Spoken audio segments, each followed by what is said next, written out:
Hi all, welcome to ESI Cloud Trainings. My name is Shalini Nerella. Let's get started with Boomi Atomsphere Basic Training Day 16 session. The agenda plan for today is we'll discuss about API management as part of event-based integration, and we'll then discuss about the different dashboards that are there in Boomi, namely account dashboard, HTTP status dashboard, and real-time dashboard. Right? So let's get started. So in our last class, we have discussed about services enablement as part of event-based integration. In our class today, we'll discuss about API management. So this API management is built on top of the services enablement. The main purpose of the API management feature is to enable a web service publisher to expose versioned APIs for a logical group of web services. Clear? So this is very important. And this web service API consists of a set of REST, SOAP, and or OData endpoints. APIs are implemented as deployable API components. API management allows for web service components to be consolidated into a single explicit location, making API design easier and more efficient. Right? So rather than having multiple listeners at different addresses, API management can organize each operation into one whistle that can be easily consumed by customers and partners. Clear? You might get a doubt. So what is the difference between services enablement and API management? Right? So the main difference is that the API management enables API with customized endpoints, whereas services enablement enables API without customized endpoint. Clear? So then coming to the life cycle of API management. So it basically works on three major steps: create, publish, and manage. So under create, you can create APIs from new or existing integration processes. And then in publish, you can publish APIs anywhere, on premise or on cloud. You can provide security capabilities and authentication mechanism for right stakeholders to access the desired data. Clear? And then coming to manage, once the APIs are published, you can centrally manage APIs through traffic control and usage dashboard, right? Coming to the different web services types we have. So we have basic, intermediate, and advanced, right? As we discussed in our last class. So we usually use basic when we want to integrate web services server operation component, and if you want anyone to hit the API or with a specific token that is not user specific, in that case you'll go for basic. And the available endpoints here are WS simple and WS SOAP. Coming to the intermediate, the primary use is that when integrating web services server operation component, and if you want only specific users to hit the API, then you'll select intermediate. And available endpoints here are again WS simple and WS SOAP. And you'll go for advanced when we want to integrate web service component, right? So then we'll select advanced. And remember, the available endpoints here we have are WS SOAP and WS REST. While coming to basic and intermediate, we have WS simple and WS SOAP. Clear? So now let's try to create an API component. So what we'll do here is, in our last class we have used complex web services server, right? We have built complex web services server. So we have exposed here it as web services server. Now we'll try to create REST and SOAP endpoints for this complex web services server using API, right? So let's now create a folder by name day 16, and let me create a new component. So under new component, now you'll see here API. So we have API component. So API components are deployable components used to expose sets of REST, SOAP, and or OData endpoints for logical groups of APIs. Clear? So now because we are getting the data from Salesforce and loading it into database, let me call this as Salesforce to database API, right? So this is how the API component looks like. So here, as discussed, we have REST, SOAP, and OData endpoints. You can configure them. And under General tab, you can provide your API configuration details. So see here, you can provide the metadata, the publisher information, so that other users can view this. So published API title, let me say this SF2DB, and published version number, I'll call this as V1.0. Published description, Salesforce to database integration. And under service configuration, you can pass the base API path. So whatever you want to form as the API base API path, you can provide that here. I'll say SF to DP, right? And here you'll have advanced settings. So under advanced settings, you have dynamic document property headers. So the dynamic document property headers whose values in REST and SOAP requests are passed to the API's linked listener processes execution as dynamic document parameters, right? So whatever you had as header name and value over here will go as dynamic document parameters to the linked API processes, right? And remember one thing, so even if you specify them in the header list over here, if they are defined as protected in the Atom shared web server configuration, then they are not sent to the linked processes. Clear? So if they are set as protected in the Atom shared web server configuration, even you specify them over here, they are not sent to the linked processes. This is very important, right? And also the dynamic document property name assigned to each passed value has the prefix in header underscore. Say for example, if you are sending the header name as content type, content hyphen type, so that will be going as in header underscore content hyphen type. So that will go is the dynamic document parameter name for the value of the standard header content hyphen type. Clear? Also, incoming HTTP headers with the special prefix X hyphen WSS hyphen will automatically be passed into the process, and you do not need to specify them in the dynamic document property headers. Here, so even if you don't want to provide them here in the headers, you can still send them to the linked processes by using this prefix saying X hyphen WSS hyphen. Clear? So that's about the advanced settings here. So let me delete this. And coming to the REST tab. So API REST tab is used to generate and configure API's REST endpoints. Endpoint consists of a resource which identifies an object and a route which specifies an operation performed on the object. So here either you can create an endpoint by importing or you can create manually. So because I already have the process, I'll try to import it. So when you import, these are the options that are available to you. Create a new process, import from an external service file, or import from an external service URL, use an existing process, import processes from an environment. So because I already have the process, I'll say use an existing process and say next. So select your process. I'm selecting complex web services server, and I'll add this to REST and SOAP. So OData will see that with a different example, because OData, the key value should be passed only as a numeric value, which cannot be passed to this process. So we are exposing that as REST and SOAP. Okay. So let's say finish. So see here, your REST configuration can be shown here. This is the path to REST. So see here, it will form WS REST SF2DB, which is the base API path that I provided here, right? And your endpoint, so this SF name is the endpoint you have got. Clear? And you'll see here actions. So you can either edit endpoint or you can copy to SOAP, OData, and delete this endpoint. So when I say edit endpoint, you'll be able to see the resource path here and the HTTP method.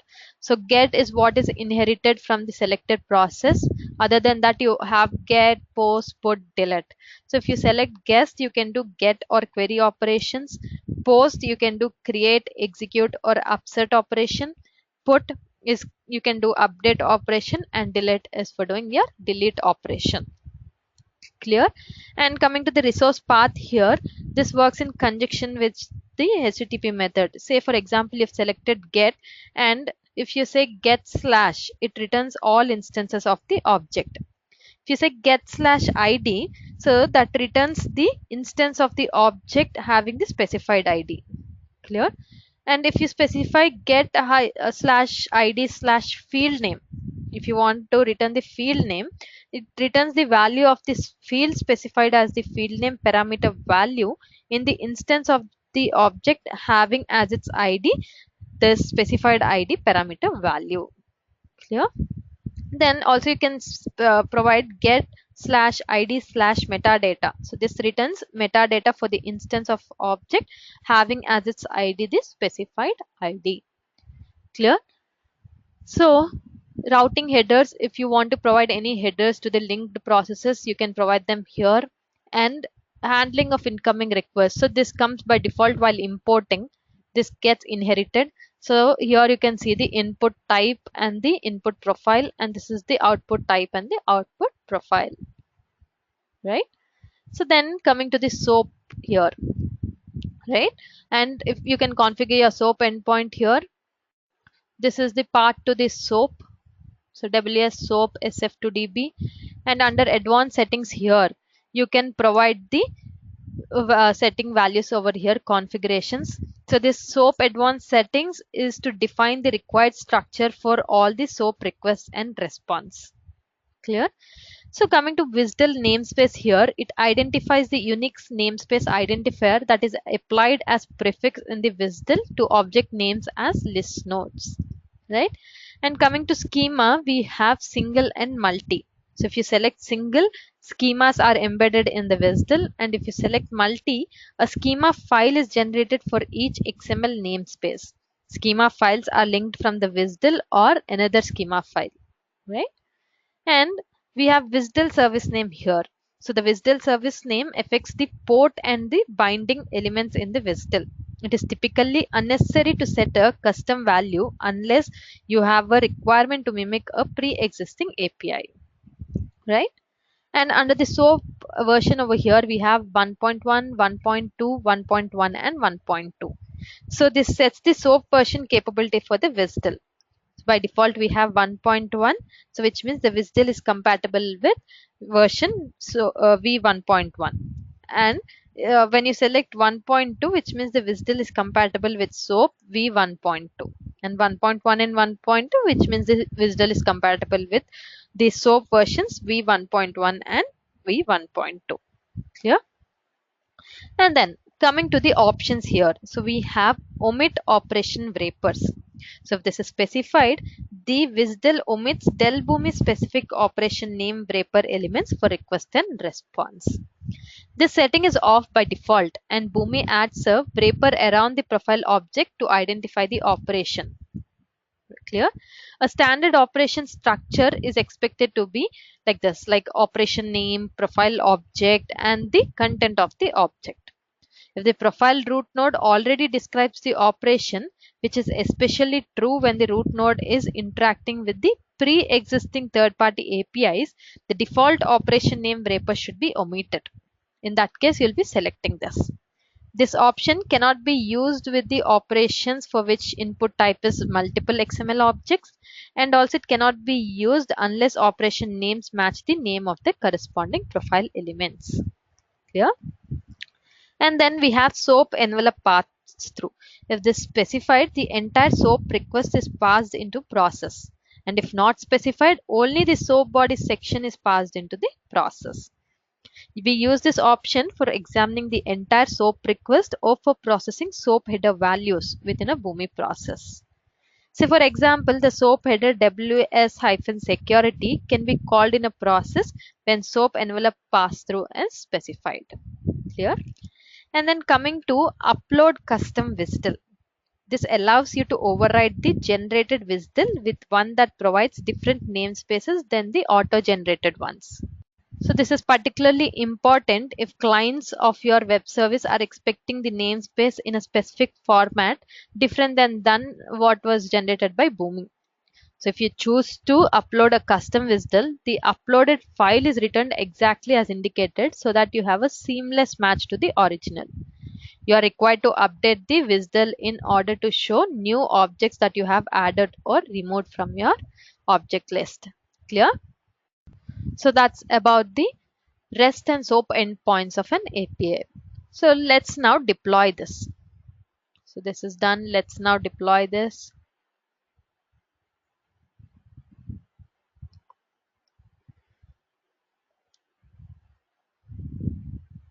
So now this is for processes. So now I need to go into APIs.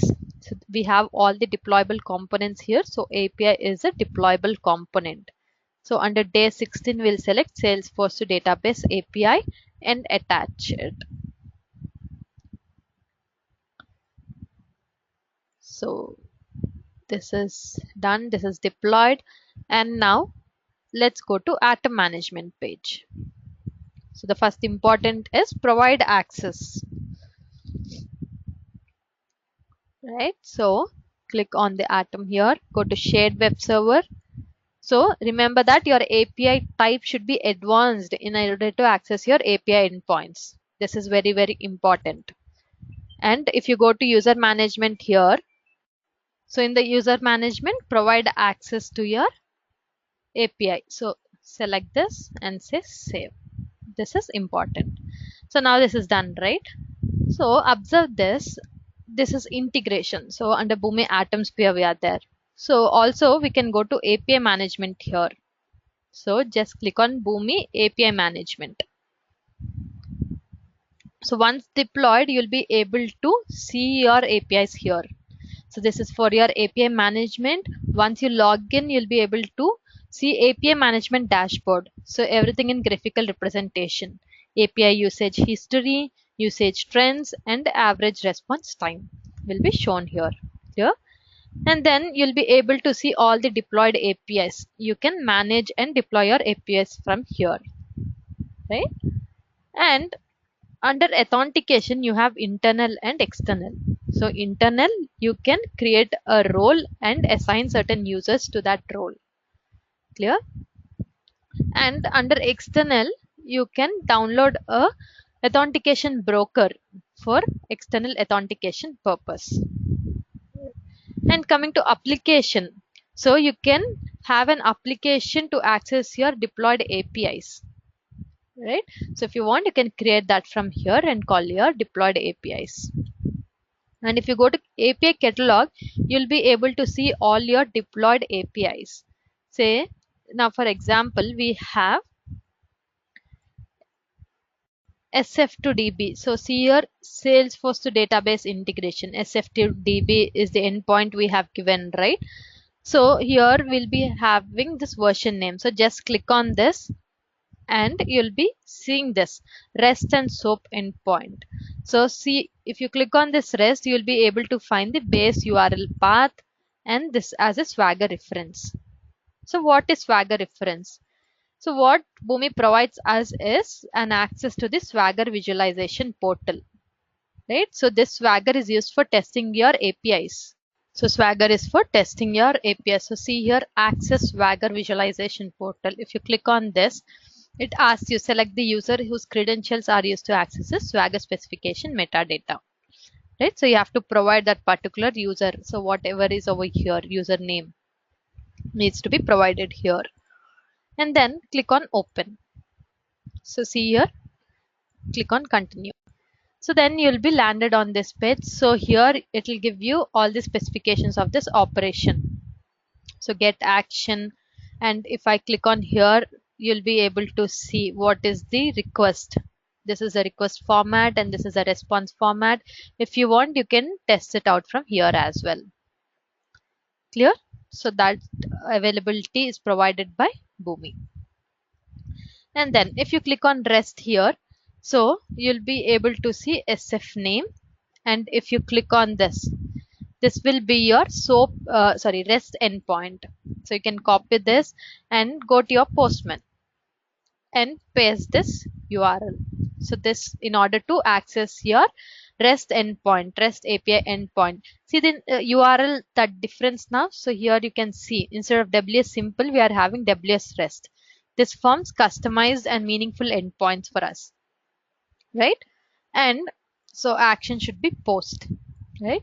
And body, so you can provide the request format. So for custom web service, this is a request, right? Account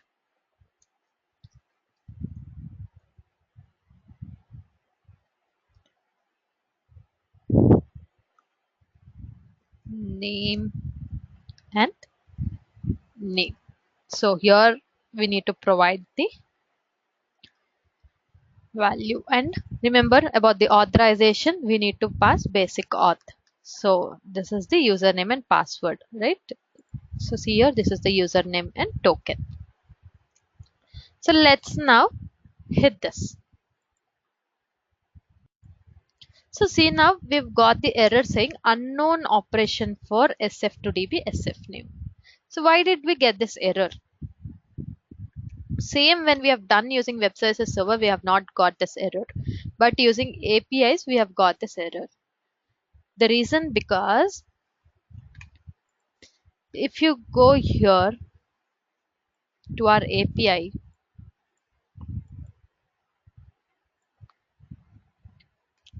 you will be able to see under REST. If I click on this and say edit endpoint, see the method what we have got. So the one that is inherited is a get method. But what we are trying to provide here is a post method. So for that reason, it is providing you the error. So now let me modify this to post. I modified this to post and I'll be deploying this again.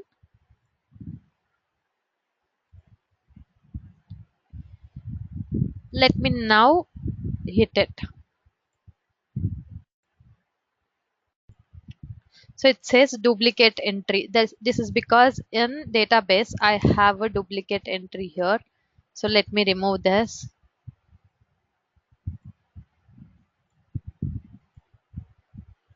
So let's execute this again. So see now, we have now got the response. So this is the data that goes from Salesforce. And if you see in database here, you'll be able to see that entry. So this is now working. So which means the major difference between web services server and API is that you are restricting on the method as well. If you give get, only get method works. If you give post, only post method works, right? So let's see the same with another example. Let's now hit the complex web services server. So over here, if you go to shared web server, let me change this to intermediate, and you'll now be able to see access to specified. So I'll be providing access to complex web services server. Okay. So let me hit this. So this will be my base URL path. Let's go to Postman. Let me give the base URL path here. This is the base URL path followed by the simple URL path. So complex web services server. So, append this. So I'll be giving post action here. Body, the same body I'll copy out from here.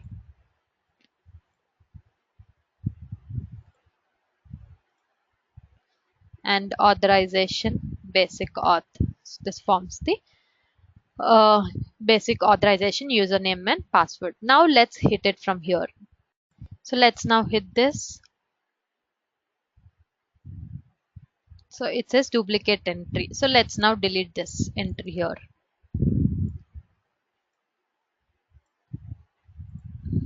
Right. So now if I execute this, see here we've got the response. So here if you see, the operation type is query, but still we were able to hit the post. And if I give put, so I have given the put action here. And if I execute this, so let me delete this entry here before executing.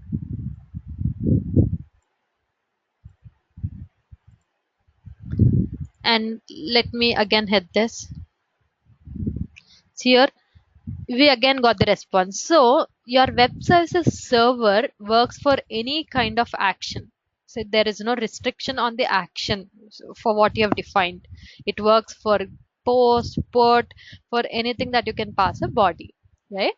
But API, with API, if you try to now hit this with put, so let me delete this entry here.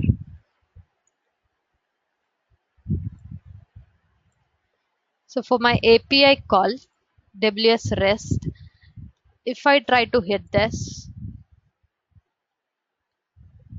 right, you'll not be getting any response. So your API will have a restriction. So if it is post, it should be only a post call. If it is put, it should be only a post call. So this is very, very important. This is now clear. So let's now try to access SOAP endpoint, right? So let's close this. Open your API, Salesforce database API, and your SOAP endpoint. So again, if I want to find the SOAP endpoint, I'll go to the API catalog. So here I can go to the SOAP endpoint here. So see, this is the base URL path and this is the WSDL URL path. So now let's open SoapUI.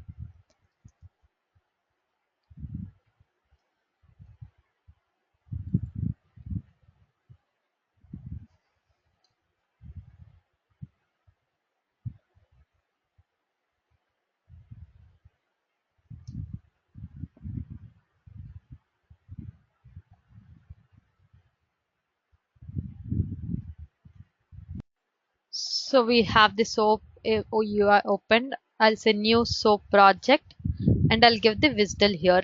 So this is my WSDL path. Copy this and paste it here, right? So let's say okay. Provide your authentication. So it should be API, right? So now I'll modify this to advanced. User management, Salesforce DB. So that reason we have not got any response from over here. So if I go here now, hit this, you will get the empty response. So here you'll be able to see under body, under headers, if you see here, you'll see 404 unknown operation, which means this is for put, it is an unknown operation. Clear? So now, so we have provided access and I'll be providing this credentials here.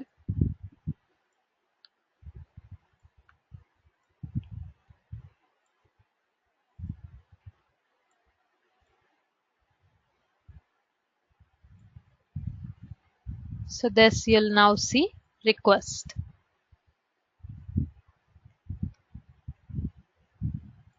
right? So form your request here.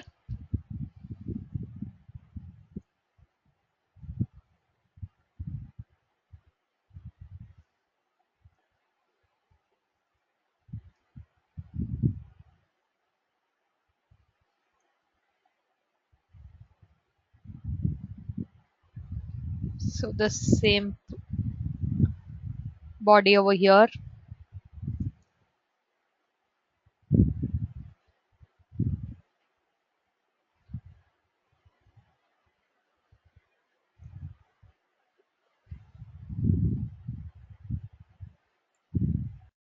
So then name,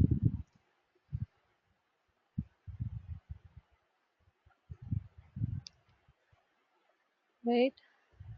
So genie point.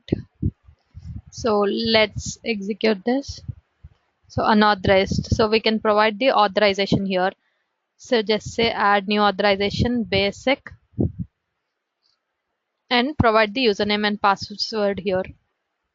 Okay. So this is the username and this is the password.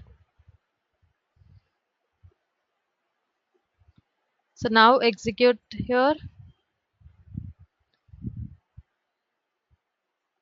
See, now we've got the response. So this is how we work with the REST and SOAP API endpoints. So you can see now how flexible this is, like WS SOAP, and we have WS REST for REST, right? So this way you can have customized endpoints. Clear? So now we'll see about OData endpoint. So let's now start with OData endpoint. So the API OData tab is used to configure the API's OData API and to generate and configure its OData entities.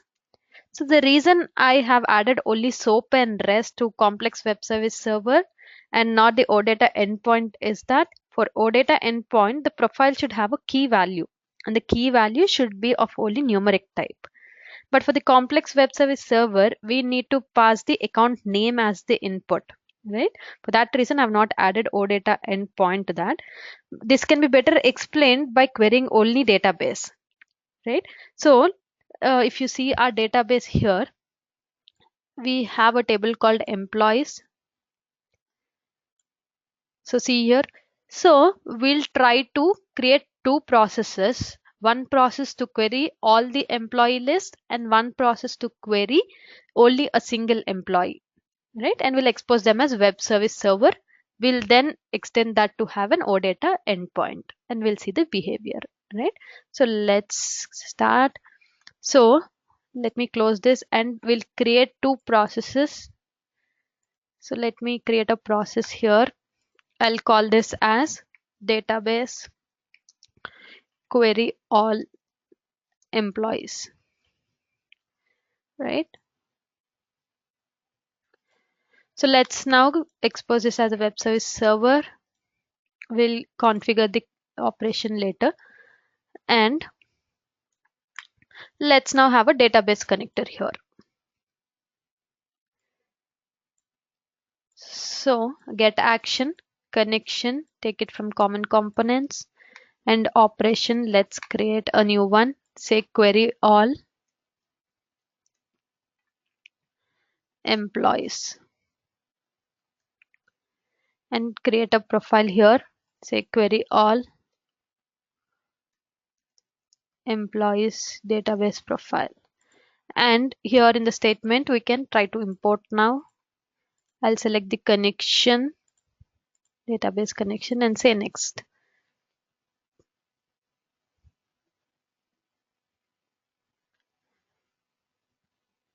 So here we'll select the table employees.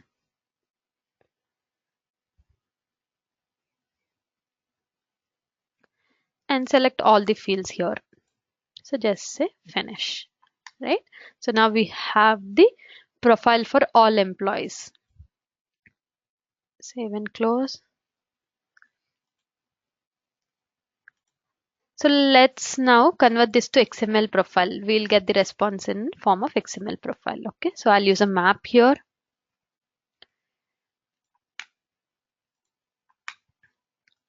I'll say db2 XML map and choose your database profile here, right?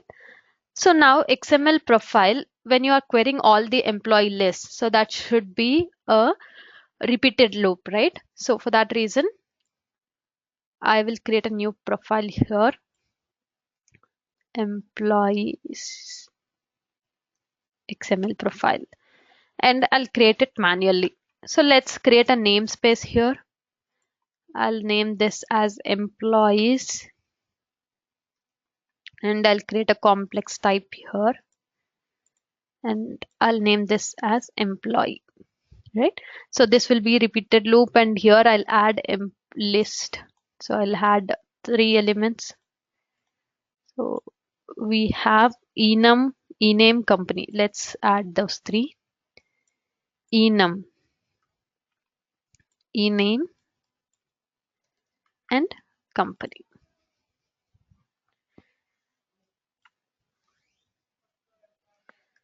Right?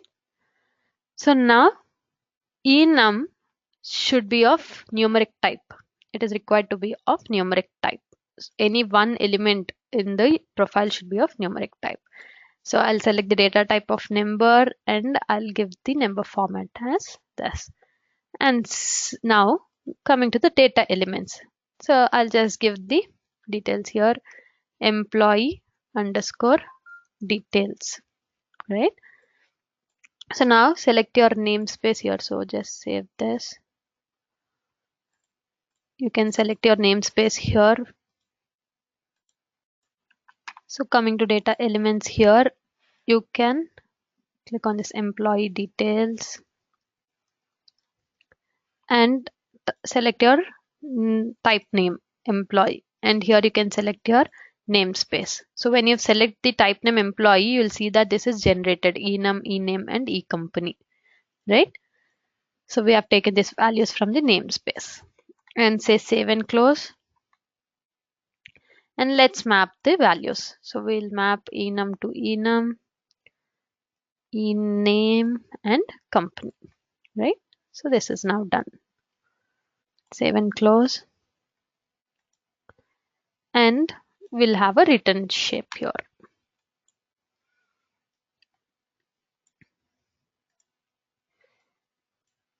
This is now done. Let's configure the operation here.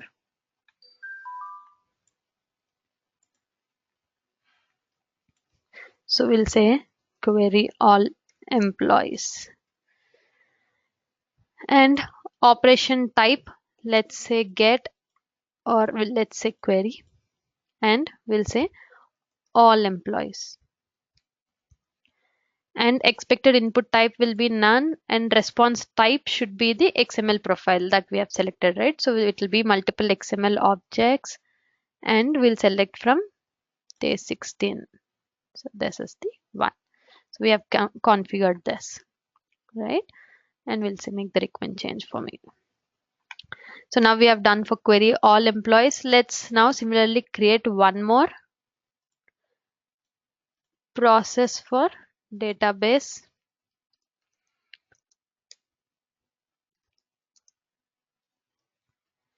Query one employee.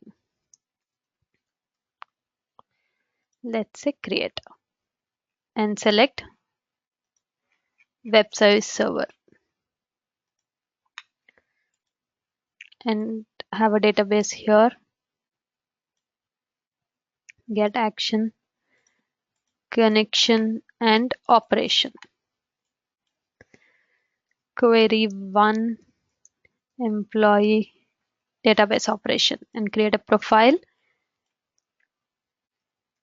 Query one employee database profile. Let's say import.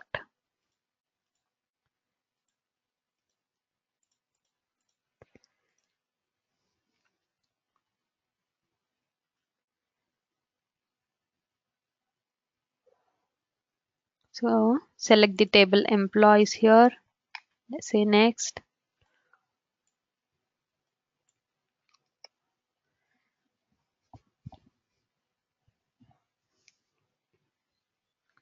So select all the fields here. Say next. So we have this, and now we need to have a filter, right? So I'll say where enum equal to question mark. So here I'll add the parameter enum. Fine. So where enum equal to. Just say save and close. So batch count, let's give this as 1. And parameter. So select enum, and this value should be the value coming from the input, right? So I'll say from the URL we are taking. So from the URL we'll say dynamic process property param underscore enum. So we'll be giving in the URL as slash enum equal to. So that value will be taken up here. Clear? So then this is configured. Let's have a map here again.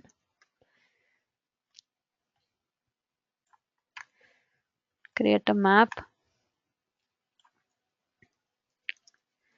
DB to XML one employee map. Choose the profile. query 1 database profile, and over here we'll be selecting XML profile and map them here, enum to enum, ename, company. So say save and close, and have a written documents here,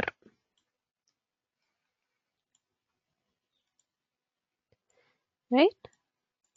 So then configure the web service server operation. So this is for query 1 employee web service server. So say query 1 employee, expected input type will be none, and multiple XML objects, chose the XML. So this we have configured. So now we have two processes exposed as a web service server for querying the database for 1 employee and multiple employees, right? So let's now create an API specifically for OData endpoint. So let's save and close this. So I'll create an API, one more API here. I'll call this as OData employees API. Okay. So let's say create, and published API title, I'll say query DB, published version v1.0, description query database for all and 1 employee. Base path, let's say v1 slash employees. Okay, this will be our base path.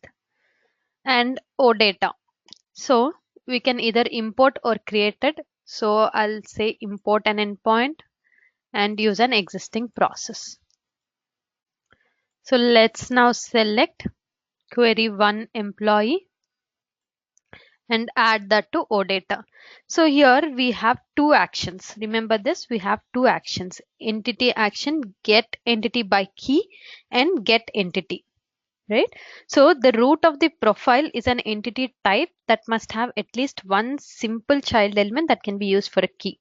And remember that the key can only be of integer data type. Clear? For that reason, we have given enum as integer data type, and that can be passed as an input here for key. Clear? So get entity by key and say finish. So see here, this is imported now. So this is the path to OData. It forms WS OData v1 employees. Okay. And this is the entity we have added now. Allowed action get entity by key, and this is the process. So now you can go and add one more entity. And if you want to edit this, you can go here and edit this or delete the entity. So now I want all employees list as well, right? So I can add as an entity over here, and entity name. So we can select it from the action here. So here you can create a new entity, or what we can do is, let's say cancel, and we can edit this entity here. We can edit this and we can add one more action here, right? So this will be get entities. So you'll see the allowed action get entities, right? So get entities by entity by key, we'll call this process, while get entities should call all employees list process. So query all employees. Clear? So you'll see that there is something called query pass through here. So if this is on, the OData client processes can pass query filters as payloads in request for the action. Clear? So if a get entity action with the query pass through is specified for an entity, then query filtering is applied within the listener process linked to the action. Clear? So architecting an OData service action to allow query pass through is recommended when you are using large data sets. Right? So a service otherwise incurs the overhead of initially retrieving all documents when servicing a get entity action request, which can affect the service's performance. For that reason, it will apply the filter upon the process and will retrieve the data, right? So if the $filter component is present in the request, for example, the web services server operation in the linked listener process transforms the specified filter to a document that specifies an XML formatted query filter with the root element as query filter. Right, so this document is passed through the process and the query is executed, and OData native filtering is then applied to the result set. So this is how it works, and it is recommended to have it in large data sets. So for example, if the filter transformation fails, the document passed through the process contains an empty query filter tag. The result set in this case consists of all documents as it would be for the case of action without query pass through. Right. Also, the complex types are supported for query pass-through. To filter by a field in a complex type, use the backslash character to delimit the levels. Say, for example, to filter contact entities by the street field value, where street is a field in an address object represented in the entity by the address field, you would specify the field in the filter as contact slash address slash street. Clear? And here you'll see choose keys from profile. So here you can select which one to use as the key. So enum can be used here as the key. So this is how we configure the OData endpoint, right? And now coming to profiles here. So this profiles tab is used to review JSON and XML profiles represented in API endpoint definition and resolve if there are any profile type conflicts here, right? And coming to the documentation tab here, so this is earlier called as API published information tab. It is used to specify API metadata exposed upon deployment of this API component. This metadata is written to the API component Swagger specification file. So we see that there is a Boomi supports Swagger specification, right, in the API management. So you can see this detailed documentation in the Swagger specification file, right? So now let's deploy this OData employees API. So I'll say save and close. Go to APIs here, OData employees API, add it and say deploy. This is done. Let's now go to API management here.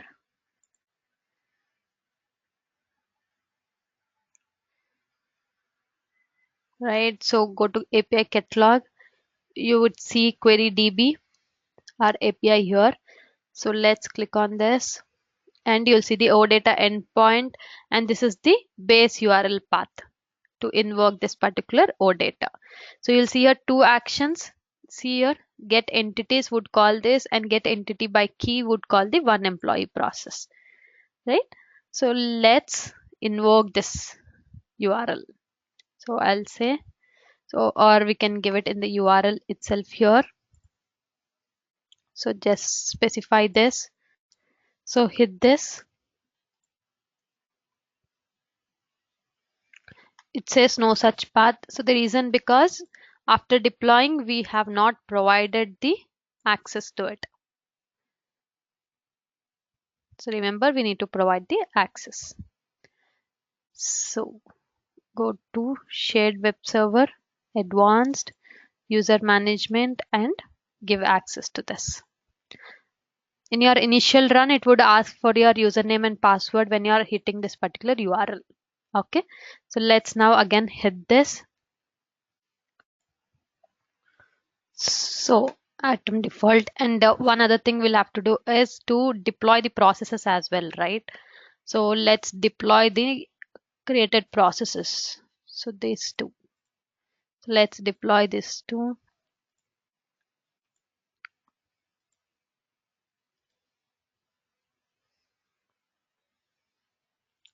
And also let's deploy this.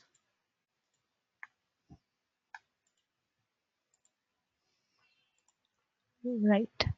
So we have now deployed these two. Let's now hit this again, right?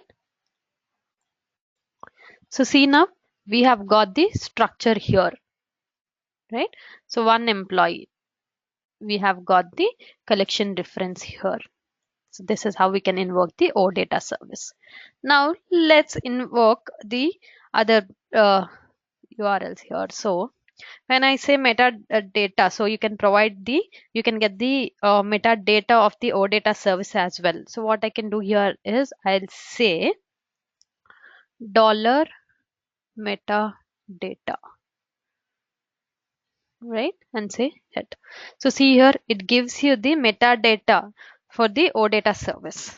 So it will give you the enum, ename, and company. So it gives you the complete structure here. Clear?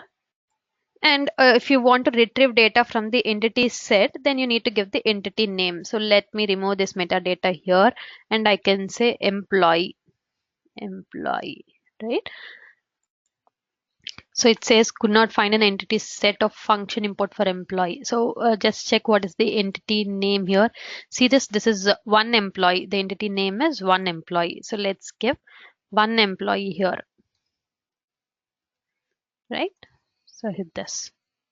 Okay, so we've got it, but this is a configuration of Mozilla. So what I'll do is I'll open this in Chrome. So let's hit this. So it would ask for username and password. So give this.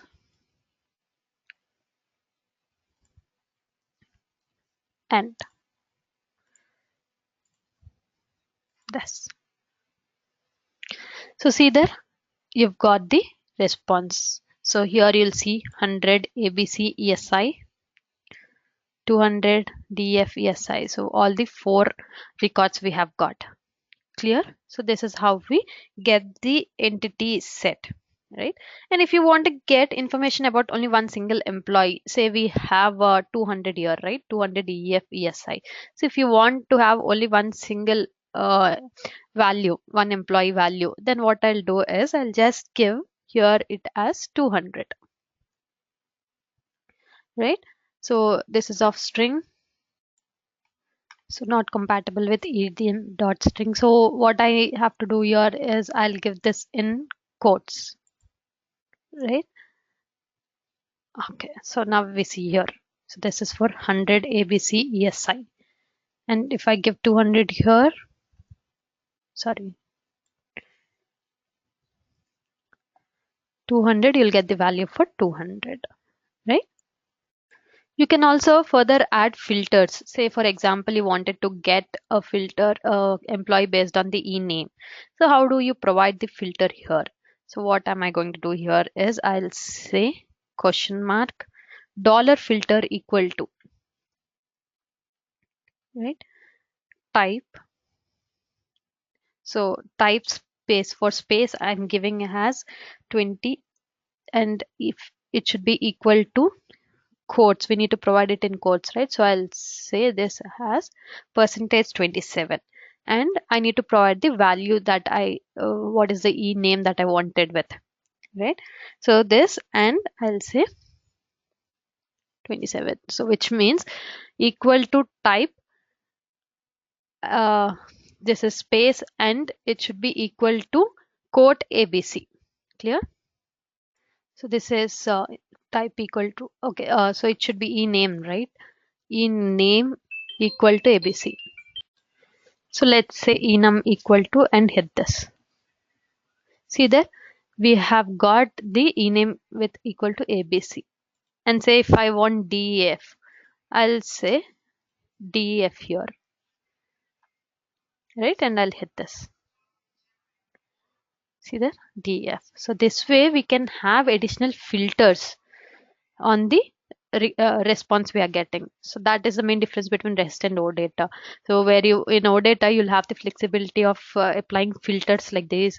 So there are other filters which you can apply, like, so not like filters, but the query options which can be like dollar order by, dollar top, dollar skip, dollar select. So these kind of different query options we can apply on the response, and you can get the required response out from it. Fine. So this is how the OData endpoint works. OData API endpoint works, right? So let's now go back to our slides, right? So this is discussed, and So the REST methods in the API REST tab, we have seen get, post, put, delete. So get, we can do get or query operation. Post is create, execute, or upsert. Put is update, and delete is delete. And the resource path forms this way. So get slash returns all instances. Get slash ID returns the instance of the ID. Get slash ID slash field name returns the value of the field. And get slash ID slash metadata returns the metadata for the instance of that ID, right? And API OData tab. Here we have two actions, very important, get entities and get entities by key. And remember that key should be of numeric value. And OData API endpoint URIs. So when your API component uses OData as a protocol, your OData URI has three components. So namely service route URI, a resource path, and system query operations.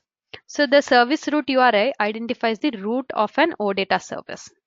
And coming to the resource path, it identifies the resource to be interacted with and enables the data model. The resource path is composed of entities which have the characteristics like a collection name for set of entity types such as products, categories, or suppliers, a name that is different from name of the set, or a primitive or complex prototype. Primitive type consists of a named or a typed property, right? A primitive type consists of a named or typed property and also a key, whereas complex types are containers and do not have keys. Right? And it also has a namespace where OData does not support the empty namespaces like XML docs because system, transient, and EDM are reserved. You cannot publish entities on those namespaces. Right?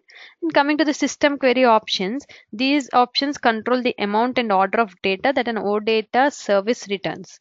The supported options are $order by, where in collection this operation or this option specifies the values to use to order the entities.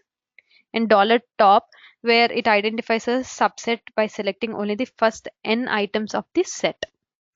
And $skip, it identifies a subset by seeking n entries into a collection, then selecting only the remaining entries. Say for example, when entry n equal to 500, entries 501 and higher are returned, right? And you can say dollar filter, which identifies a subset by selecting only entries that satisfy the specified predicate expression. Expressions can be properties and literals. Literal values can be strings with single quotes, numbers, or Boolean values. Right?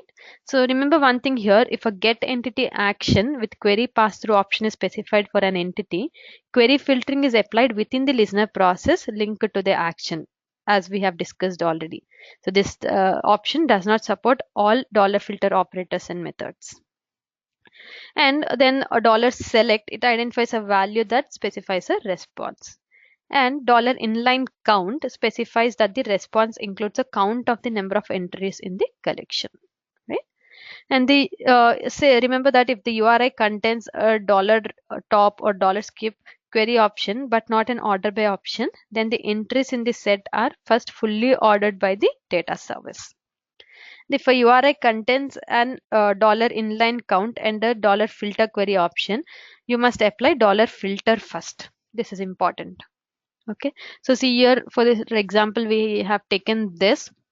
So this will have your service route URI followed by the resource path and followed by your system query options, right? And OData API query pass through. So here these are the different operators that are supported for query pass through. And those that are not supported, sorry, this is not supported, which are not supported for query pass through are these, and which are not the OData functions that are not supported for query pass through are substring, day, and round. Clear? So that's about the API management. So now let's start with the dashboards. Right?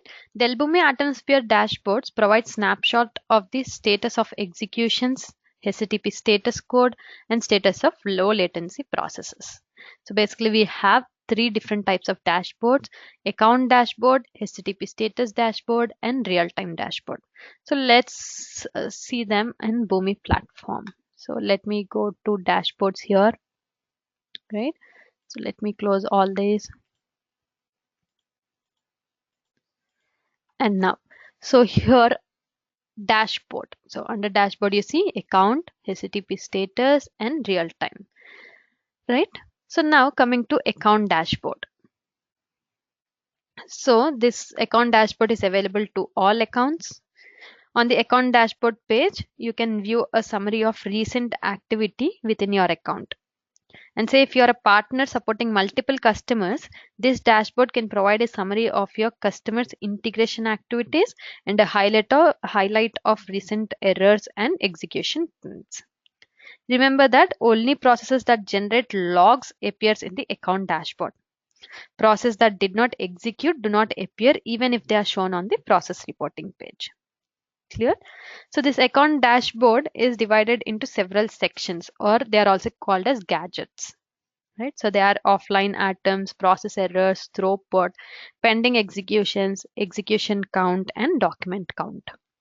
So looking at each one here, this will show you the offline items list. So you can filter them with your account, and say if your partner having multiple accounts, you can filter based on that account. And here you can filter this based on the atom. So the atom count you can filter atom or environment, right? And offline atoms will give you the list of all the offline atoms, and here all the process errors list will be shown. And throughput gadgets, so this gadget shows the total volume of data processed across an account or across all accounts in a particular account group, right? So how is this actually calculated? The overall throughput size is calculated by the average of the total size of inbound documents and total size of outbound documents. Right? So throughput equal to document size inbound plus document size outbound by 2, right? And then pending executions. So this will show you the all the pending executions which are being processing. Right, and execution count here, this will show the total number of process executions including sub processes for a particular account or across all accounts. The green line indicates that it is successfully processed executions, and red line indicates that there are errors in it, right? And coming to the document count here, it will show the total number of documents processed within a particular account or account group. It is calculated by the total number of inbound documents and the total number of outbound documents. So document count equal to number of inbound documents plus number of output documents. So then coming to the HTTP status dashboard. This dashboard is available only if the services enablement feature is enabled in your account. So that is important. On the HTTP status dashboard, you can view a summary of logs on a particular atom or environment during specific period of time. So here you can filter, and based on the hours also you can filter, say past week. See this? So you'll be able to see the difference. So here, remember that the logs cannot be viewed in process reporting or real-time dashboard, but are available only in the shared HTTP server log. So they are best used when you are using this uh, HTTP server logs. Okay. So here you'll be having certain codes like 1xx, which is used for informational, and 3xx for redirection, 4xx for client error, and 5xx for server error. So 2xx codes do not display because they are success codes. Fine. And the HTTP status dashboard page is divided into two sections or two gadgets, which will display a status code summary and status codes by time. So the HTTP status dashboard includes these messages which cannot be viewed in other dashboards, where 400 bad request. So these are miscellaneous errors with the request. For example, mismatch between the request and what is allowed for operation. 401 for unauthorized, 403 for forbidden authentication errors, 404 not found, could be of invalid URL path, 405 which is method not allowed, where the caller attempted to send input data to process that cannot receive input data, right? And 413 which is request entity too large. So when the request data was too large, you'll be getting this error. 503, which is service unavailable. The caller has hit a throttle, or the request was rejected by Atom, is starting or stopping. Because when the Atom is starting or stopping, this could be one case. Right? And coming to status code by time, this gadget shows a bar chart of the number of status code messages that occurred on a daily, hourly, or date range. So these color codes are indicated here. So you'll see here, blue, which means unknown request, purple, which means informational codes, green, which is redirection codes that indicate additional action is required to complete the request, client error codes for orange, and red, which indicates server error codes where the server failed to fully or apparently an apparently valid request. The number of status messages by type display when you pause on a color, right? And status code summary gadget. So this gadget shows the percentage of communication messages by status code type that occurred within the time frame, right? So it also acts as the same here. So you'll be able to see blue for unknown, purple for informational, right? And the percentage that each message occurred within the time frame appears in the pie chart section here when you pause on it. See here, this way, right?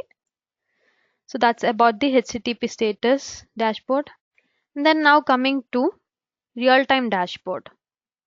So this dashboard is available only if services enablement feature is enabled for your account. And this dashboard provides summary status of low latency processes that occurred in the time or date range you've selected. So here again, you can select the date range,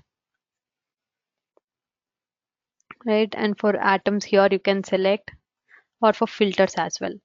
So this is used for low latency processes. The low latency process execution information is aggregated rather than reporting every execution.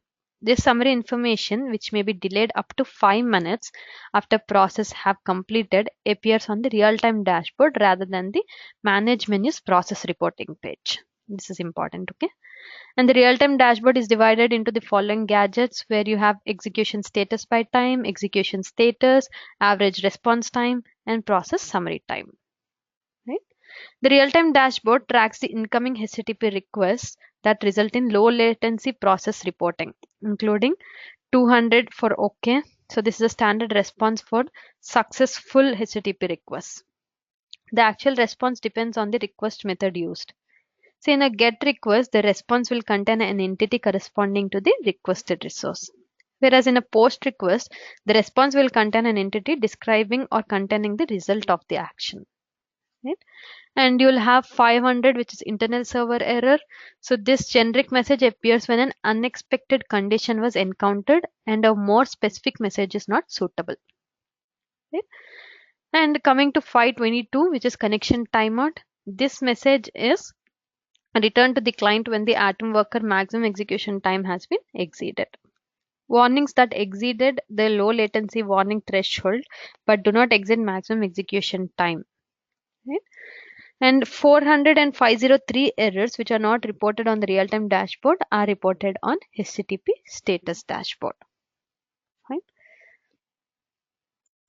So then discussing about execution status by time gadget. So this you'll be having in a bar chart representation. So this gadget shows low latency process executions by status type and time that occurred in the date range that you've selected. Okay. And when you pause on the bar, you'll be able to see here. So completed ones will be displayed in blue, and completed with warnings will be displayed in orange, and those that are errored will be displayed in red. Right? Then execution status gadget. So this representation is in a pie chart, and this gadget shows the low latency process executions by status type that occurred in the date range again. And again, the completed ones will be on blue, and completed with errors in orange, and errored ones in red. So then coming to the average response time here. So this will be shown in a graph representation, and this gadget shows low latency process executions by average time in milliseconds that it took to complete the low latency processes. or again the low latency process that failed will not be included here. Okay.